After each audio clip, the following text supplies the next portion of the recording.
Bienvenue sur Moral History, là où chaque histoire touche l'âme.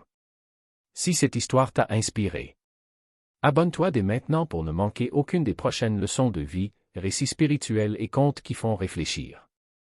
Active la cloche pour être alerté à chaque nouvelle vidéo. Partage ton avis en commentaire. Quelle morale retiens-tu aujourd'hui? Et surtout, partage cette vidéo à quelqu'un que tu aimes. Une simple histoire peut changer une journée ou une vie. Merci de faire partie de la famille Moral History. Le village était en fête. Le ciel nocturne brillait d'une lune généreuse, et les tambours résonnaient dans toutes les ruelles, mêlés aux cris joyeux des femmes et des hommes venus célébrer le mariage de Tarek et Amina. Des lampes suspendues aux arbres diffusaient une lumière chaude, et l'odeur du pain chaud, des viandes grillées et du thé à la menthe emplissait l'air. Mais loin de la fête, dans une petite chambre à la lumière tamisée, Amina restait assise, immobile, ses yeux pleins de larmes qu'elle retenait désespérément. Son cœur battait si fort qu'elle sentait sa poitrine prête à éclater. Derrière la porte, le bonheur semblait danser, mais en elle, une peur sourde grandissait. Fadila, sa servante fidèle, entra en silence. Elle s'agenouilla près d'Amina et lui murmura « Cache tes larmes, ma douce. Ne laisse pas les jaloux se réjouir de ta faiblesse. » Amina hocha lentement la tête, mais son regard restait vide. Dehors, Tarek riait avec les hommes, mais son sourire cachait une tension. Il jetait parfois un regard nerveux vers la maison, tandis que sa mère récitait en boucle des prières à voix basse, « Que mon fils revienne ce soir avec honneur et fierté. » Elle craignait le moindre faux pas, car l'honneur, dans leur tradition, ne se prouvait pas par des mots, mais par le sang. Le rapprochait. Les tambours résonnaient plus fort, les femmes dansaient avec des you-you stridents. Dans la chambre, Amina sentit ses jambes trembler. Elle saisit la main de Fadila, ses lèvres blêmies chuchotant « Que Dieu me sauve de cette nuit. » Fadila lui répondit doucement « Tiens bon, ma fille.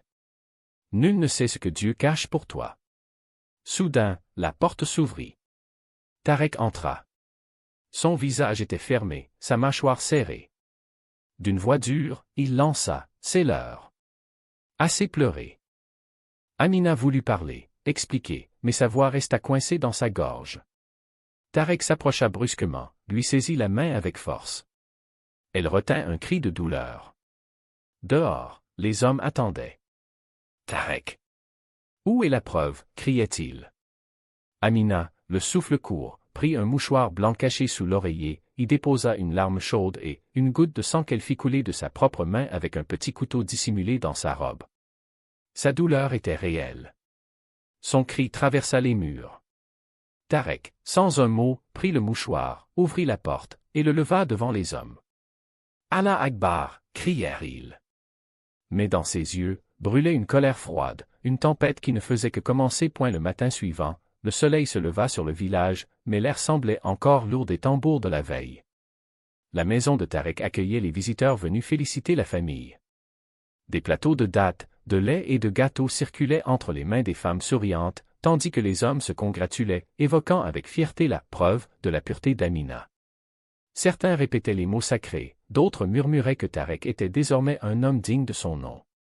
Pourtant, assis au fond du salon, Tarek restait silencieux. Son regard était vide, figé dans un point invisible. Sa mère, le voyant si distant, s'approcha et posa une main sur son épaule. « Que as-tu, mon fils? Le monde chante ta victoire, et toi tu ne dis rien. » Tarek, la voix basse, répondit « Mère, j'ai un doute. Ce sang, ce n'était peut-être pas celui qu'il croit. Quelque chose en moi refuse d'y croire. » La vieille femme pâlit, se redressa brusquement et dit d'un ton sec « Crains Dieu. Ne laisse pas les chuchotements du diable salir notre joie. Garde ta langue. » Dans une petite chambre à l'écart, Amina était recroquevillée contre un mur. Son bras encore bandé, elle tremblait comme une feuille. Les larmes coulaient sans fin sur ses joues. Fadila entra discrètement, s'agenouilla à ses côtés, et l'enlaça. « Calme-toi, ma chère, tout est fini. Tu es en vie. » Mais Amina hocha la tête avec désespoir. « Tu ne comprends pas, Fadila. Ce sang n'est pas celui de ma nuit de noces. C'est celui de ma main. Je me suis blessé pour survivre. » Fadila recula, choquée. « Qu'est-ce que tu dis ?» Amina, étouffée par ses pleurs, balbutia. « Quand j'étais enfant, je suis tombé d'un toit. Un accident. On m'a dit que j'avais perdu quelque chose. Ce que ni Amina ni Fadila ne savaient, c'est qu'au même instant, Tarek passait devant la porte entr'ouverte. Il entendit les mots. Il s'arrêta, figé, le cœur battant. Une rage noire monta en lui. Il serra les poings, les mâchoires contractées. Une voix intérieure lui criait « Elle t'a trompé ». Il recula, les muscles tendus, puis se dirigea d'un pas lourd vers le salon, où les hommes continuaient leur bavardage joyeux. Sans prévenir, il se plaça au centre de la pièce et cria « Messieurs, ce que vous fêtez est un mensonge. Cette femme que vous croyez pure m'a trompé. Le sang d'hier était un mensonge. » Un silence de plomb s'abattit. Les regards se figèrent. Des murmures commencèrent à circuler. Certains hommes essayèrent de le calmer, d'autres se regardèrent, le doute s'insinuant dans leurs yeux. Une onde de trouble venait d'être lancée, et personne ne savait encore jusqu'où elle allait s'étendre. Le silence dans la pièce était devenu étouffant. Les hommes, jusque-là joyeux et détendus, se regardaient avec inquiétude. La déclaration de Tarek avait éclaté comme une pierre jetée dans une eau calme. Certains chuchotaient, d'autres fronçaient les sourcils, mais tous sentaient que quelque chose de grave venait de se passer. À cet instant, la porte s'ouvrit brusquement. Fadila entra, le visage livide mais décidé. Elle fendit la foule et se planta face à Tarek, les yeux pleins de larmes et de courage. « Crains Dieu, Tarek. Tu accuses une innocente sans preuve. As-tu oublié que la calomnie est une injustice punie dans cette vie et dans l'autre » cria-t-elle. Tarek, le visage en feu, répliqua aussitôt, « Je l'ai entendu, Fadila. » Elle a avoué que ce n'était pas du sang de pureté, mais celui qu'elle a versé volontairement. « Tu veux me faire croire que j'ai mal entendu » Fadila, tremblante mais droite, répondit, « Tu n'as entendu qu'un fragment de la vérité. Elle est victime d'un accident ancien, elle a grandi avec une blessure, une douleur silencieuse. Mais jamais, jamais elle ne t'a trompé. » Les hommes, partagés, regardaient la scène en silence. Un murmure monta, est-il juste de juger une femme sans enquête, sans témoin? Mais Tarek, aveuglé par la colère, cria, « Vous ne comprenez pas. Elle a sali mon nom. Je vais la dénoncer devant tout le village. Je ne veux pas d'une traîtresse dans ma maison. » Une voix grave s'éleva alors du fond de la pièce, « Tarek, calme-toi, mon fils. » C'était le sage du village. Il venait d'entrer, s'appuyant sur sa canne de bois sculptée. Sa longue barbe blanche tremblait légèrement sous l'effet du souffle. Tout le monde se leva en silence. Il leva une main et dit, « Asseyez-vous, tous. Que Dieu nous préserve de l'injustice. » Tarek hésita, mais finit par reculer d'un pas, respirant fort, son regard encore chargé de feu. Le sage s'approcha lentement, posa sa canne devant lui et s'adressa à Tarek d'une voix posée. « Ô Tarek, accuser une femme de cette gravité demande des preuves solides. Le cœur blessé n'est pas une preuve, ni une demi-conversation entendue au détour d'un couloir. » Tarek tenta de répondre, mais je l'ai entendu de mes propres oreilles. Le sage secoua doucement la tête, « Et as-tu des témoins pour confirmer ce que tu avances? » Non, mais... balbutia Tarek. Alors non, tu n'as rien. La loi divine ne se fonde pas sur le doute. Elle exige justice, miséricorde et patience. La salle resta muette. Certains hommes hochèrent la tête, comprenant le poids de ces paroles. Tarek recula encore, rongé par la frustration. Mais les mots du sage avaient semé une graine, et si, il avait tort, le silence régnait dans le conseil. Tous les regards étaient tournés vers Tarek, qui, malgré les paroles du sage, ne décolérait pas. Il se tenait debout, respirant fort, le visage durci par l'orgueil blessé. Fadila, toujours au centre de la pièce, s'essuya les larmes, puis reprit la parole avec une détermination douloureuse. « Je le répète devant vous tous, Amina est innocente. Elle m'a confié son histoire, son secret, sa blessure d'enfance. Ce n'est pas une faute. Ce n'est pas un péché. » Mais Tarek la regarda avec un mépris glacial. « Tu parles comme si tu la connaissais mieux que moi. Tais-toi. Tu défends une femme qui m'a trahi. Et moi, je dois rester silencieux. » Sa voix tremblait de rage. Fadila, la gorge serrée, répondit, « Je la défends parce qu'elle dit la vérité. Et parce que tu vas commettre une injustice irréparable. » Quelques hommes hochèrent la tête, mais d'autres restaient indécis. L'un murmura, « Est-ce qu'un accident efface l'honneur d'une femme ?» Le sage leva la main de nouveau, « Il n'est pas permis de briser une vie sur une présomption. Les hommes sages ne tranchent pas à la hâte. » Mais Tarek, sourd à toute raison, explosa, « Si personne ne me soutient, alors j'agirai seul. Je la chasse de ma maison ce soir même. Elle ne mérite pas d'y rester une seconde de plus. » Il tourna les talons et sortit de la pièce, claquant la porte avec violence. Un frisson parcourut l'assemblée. Le sage soupira longuement, puis déclara, au peuple, « Sachez que l'injustice est un feu qui brûle l'âme du fautif. Que chacun de vous médite. Dieu révélera la vérité, en son temps. » Dehors, Amina se tenait non loin, le cœur serré. Elle avait tout entendu. Les paroles de Tarek résonnaient encore dans sa tête comme des coups de marteau. Elle leva les yeux au ciel, ses joues mouillées de larmes, « Ô Seigneur, toi qui connais les cœurs, sois mon témoin. » Fadila, accourut derrière elle, la serra fort et lui murmura, « Sois forte. Dieu ne laisse jamais l'innocence dans l'ombre éternellement. » Mais le tonnerre de la colère de Tarek grondait déjà. Il franchit à grands pas le seuil de sa maison, les yeux fous, la respiration haletante. Lorsqu'il vit Amina, il s'arrêta net. Puis, d'une voix cinglante, « Sors. Tu n'as plus de place ici. » Amina, choquée, se leva lentement. « Tarek, écoute-moi. » Mais il la repoussa brutalement, et elle tomba contre le mur. Fadila se précipita pour l'aider, mais Tarek, ivre de rage, la repoussa aussi sans ménagement et claqua la porte. Amina se redressa, chancelante, blessée physiquement et brisée intérieurement. Dehors, la pluie commençait à tomber. Fadila la prit dans ses bras. « Tu n'es pas seul. Dieu est avec toi. » La pluie tombait avec force sur les toits du village, martelant la terre comme pour pleurer à la place d'Amina. Elle marchait seule, trempée, titubant dans les ruelles désertes. Ses habits, alourdis par l'eau, collaient à sa peau glacée. Le vent soufflait, emportant avec lui les dernières lueurs de la fête. Ses larmes se confondaient avec les gouttes qui ruisselaient sur son visage, mais son cœur criait en silence, « Ô mon Dieu, je suis seul. Ils m'ont abandonné. Mais toi, ne m'abandonne pas. » Alors qu'elle s'écroulait presque de fatigue, une charrette apparut lentement au détour d'un sentier. Une lanterne suspendue à l'avant éclairait faiblement la silhouette d'un vieil homme à la barbe blanche. Il tenait les rênes d'un vieil âne et chantonnait un verset doux. Lorsqu'il aperçut Amina, il arrêta sa monture. « Ma fille, qu'as-tu à marcher seule en cette nuit noire et humide ?» demanda-t-il, sa voix empreinte de bonté. Elle hésita, puis balbutia, « Je n'ai plus de maison. Ils m'ont chassé, injustement. » Le vieil homme descendit lentement, posa une couverture sur ses épaules tremblantes, puis dit, « Monte. Il n'est pas bon pour une âme blessée d'errer dans l'obscurité. Je connais un endroit sûr pour cette nuit. » Elle monta sans un mot, recroquevillée sur elle-même, et le convoi reprit doucement sa route vers les collines. Dans la maison de Tarek, l'ambiance avait changé. Les chants s'étaient tus. Sa mère, assise près du feu, le félicitait encore.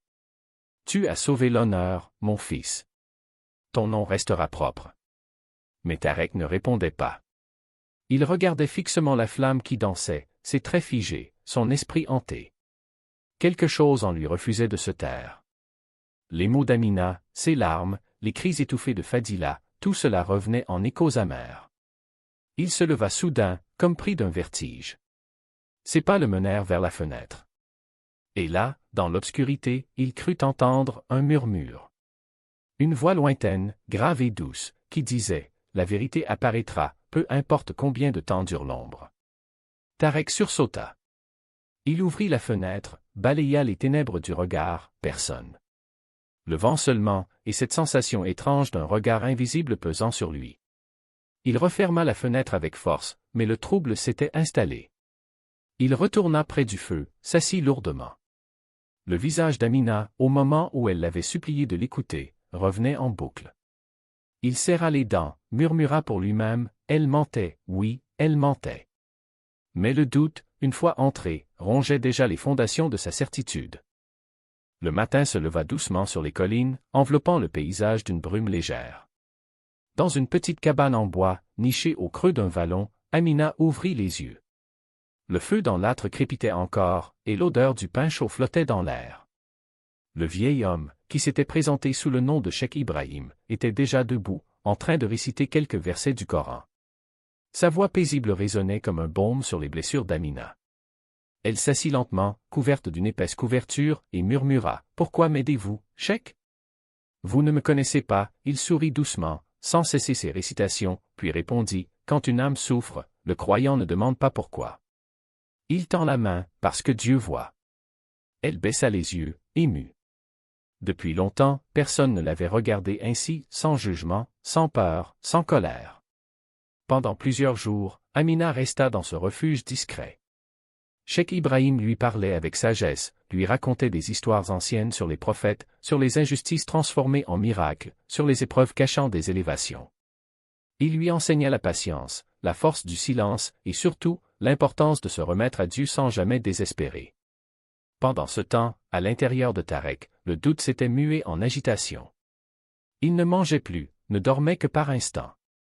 Chaque fois qu'il fermait les yeux, il voyait Amina pleurer sous la pluie, son regard chargé d'un chagrin si pur que même la colère ne pouvait le dissiper. Fadila, de son côté, avait quitté la maison, incapable de rester dans un lieu où la vérité avait été rejetée.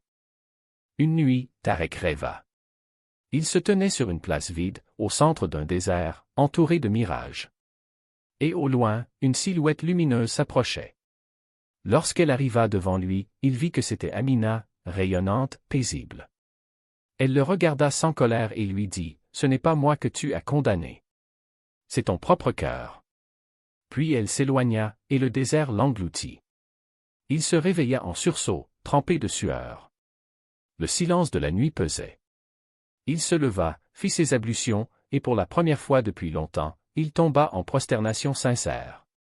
Ses larmes coulèrent. Il ne demanda pas justice. Il ne demanda pas qu'Amina revienne. Il demanda seulement le pardon. Pour lui-même. Pendant ce temps, chez Cheikh Ibrahim, Amina sentait un changement en elle. Elle se releva ce jour-là, vêtue simplement, et dit au cheikh « Je veux retourner au village. » Pas pour lui. Pas pour me justifier. Mais parce que mon silence a assez duré. Le vieil homme hocha la tête. Alors que Dieu te protège, ma fille. Car aujourd'hui, c'est la vérité elle-même qui reprend la route. Le soleil était haut lorsque les premiers habitants du village virent une silhouette approcher lentement par le chemin de poussière. C'était Amina. Drapée dans un voile simple, le visage calme, elle avançait d'un pas ferme. Les regards se posaient sur elle, mêlés de surprise et de malaise. Certains détournaient les yeux, d'autres murmuraient, et quelques enfants, curieux, s'arrêtaient de jouer pour la regarder passer. Elle ne répondit à personne, ne baissa pas les yeux. Elle n'était plus la jeune épouse brisée.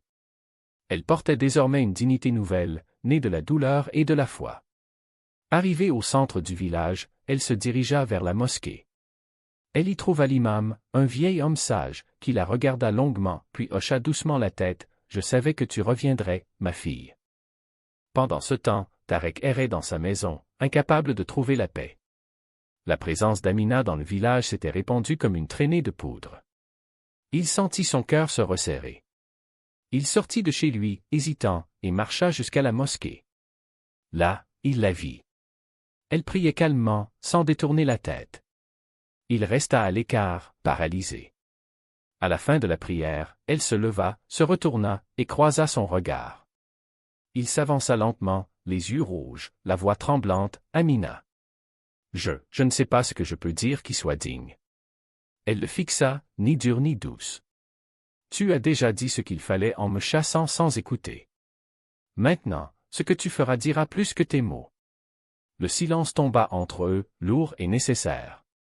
Puis Amina se tourna vers l'imam et lui tendit un objet. C'était le foulard que sa belle-mère avait dissimulé, celui qui avait servi de preuve. L'imam le reconnut et appela à une assemblée. Ce jour-là, devant tout le village, la vérité éclata. Fadila, revenue pour réparer sa faute, raconta ce qu'elle savait. L'imam, choqué, déclara publiquement l'innocence d'Amina. Un murmure parcourut la foule. La honte se lisait sur les visages de ceux qui avaient condamné sans preuve. Tarek tomba à genoux. « Pardonne-moi, Amina. Je t'ai détruite. » Mais elle répondit avec calme, « Ce n'est pas moi que tu dois supplier. C'est celui que tu as oublié dans ta colère. Puis, elle s'éloigna. Non pas par orgueil, mais parce qu'elle avait compris, son chemin n'était plus ici. Elle avait été purifiée par l'épreuve, élevée par la patience, et guidée par celui qui voit tout. On raconte qu'elle partit vivre dans une autre région, où elle ouvrit un lieu d'accueil pour les femmes sans voix. Quant à Tarek, il passa le reste de sa vie dans le service des autres, en silence, portant en lui le poids de son erreur, mais aussi la lumière du pardon. Et dans ce village, chaque fois qu'on parle d'injustice, on cite son nom. Non pas comme celle qu'on a brisée, mais comme celle qui s'est relevée par la vérité. Abonnez-vous maintenant, cliquez sur le bouton j'aime, et dites-nous en commentaire de quelle ville vous regardez cette vidéo.